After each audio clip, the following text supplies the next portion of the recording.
Welcome back to New Day Cleveland. You know, it can be a really stressful time of year for a lot of different reasons, but there are ways to manage it. So amidst all the hustle and bustle in all our lives, Emily Sadri is joining us to help us from Holistic Women's CLE. Thank you for coming in today. Thank you so much. I just feel like I can just go when I'm around you. You have such a wonderful demeanor about you, and you really help, because this is the time of year when, especially women, I think we put a lot of pressure on ourselves to make sure we're taking care of everyone else in our lives, and there's a lot of stress that can affect our hormone, or our hormones can affect the stress, I should say, in so many different ways. It works both ways. Yeah. So stress is actually a hormone all by itself, right? We say stress is cortisol, is our stress hormone. And my level of cortisol then is probably through the roof these days. So is Nicole's. It's like the Goldilocks phenomenon, right? You want enough cortisol to have energy. It's what you probably have more cortisol when you're on air, and it helps you to perform, but you need it to also settle down so you can get deep sleep. So when cortisol is really out of control, that's when women are not able to sleep well. Maybe they can't fall asleep. Maybe they're waking up at 3 or 4 in the morning and tossing and turning. It's because that cortisol, system is dysfunctional. And what happens when cortisol is dysfunctional is your other hormones get dysfunctional. So if women are having like period issues in February, March, think back to what your life was like during December.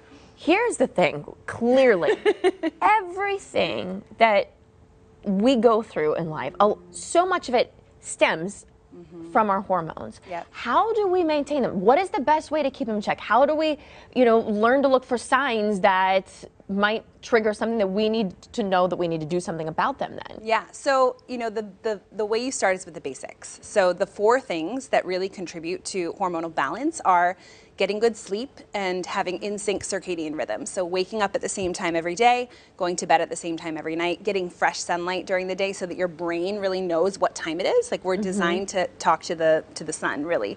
Number 2 would be decrease inflammation. So eat a healthy diet with whole foods, stay away from processed foods, minimize sugar. Number 3 would be reduce stress. Right? Keep your stress levels low, have practices in place like meditation, deep relaxation, do yoga, things that calm down your stress response so that you can perform and then relax, right? And can I quickly just interrupt? And I don't mean to, but meditation, I think for some people they think, I don't really know if meditation would work for me. But isn't it true because I've never really tried as much as I should, although our good friend Ann Conkley, she did help me meditate. But when you meditate, you're breathing in a way that doesn't allow your body then to really start to stress or think about other things. Like that breathing and deep thought, it really translates in a way that we don't even realize. Yep, and meditation can be as simple as just being aware of your breath and noticing the thoughts that come into your brain and not giving them a lot of attention.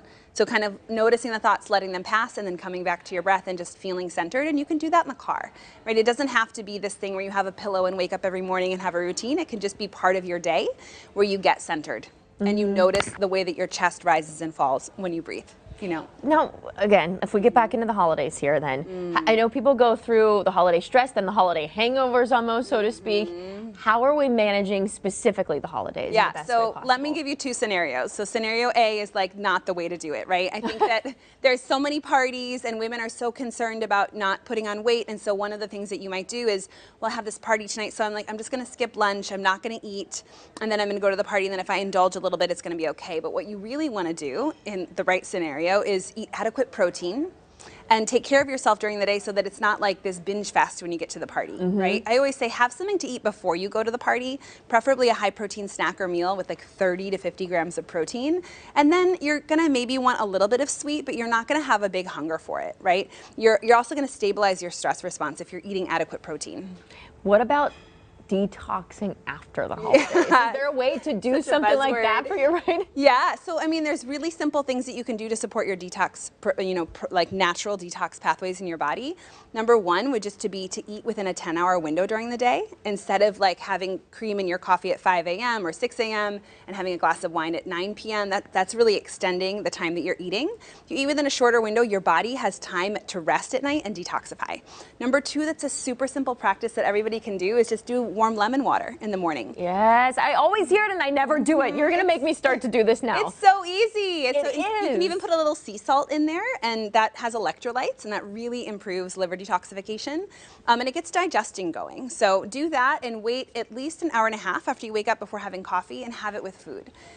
And that's not the first time I've heard this, but I don't drink coffee, so I'm okay. But for a lot of people, I think they hear that and they think there's no way that's happening. But you'd be surprised. Really should try it at least to see. It actually works better if you wait an hour and a half, because then your sort of sleepy hormones have lowered and you're working with your natural daytime hormones. So you get more of a boost and more focus and all of that stuff from having your coffee later. So clearly she's a wealth of knowledge. How can ladies get a hold of you? And because I know you have your own private practice. I do. We're in Shaker Heights, but I actually made a little 25-page ebook just for viewers today.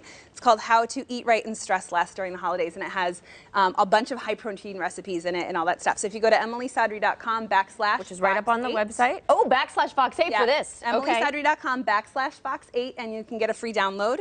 It's a 25-page book with all kinds of information, supplements that will support the stress response, how to sync your circadian rhythm, all of that good stuff, and how to balance your hormones. You are wonderful. Thank you so much for coming in. You're so welcome. Such a pleasure to have you. And I think you've calmed us all down. Hasn't she, Nicole? We're ready for the holidays now. She has, and I'm going to be downloading that book because I need it.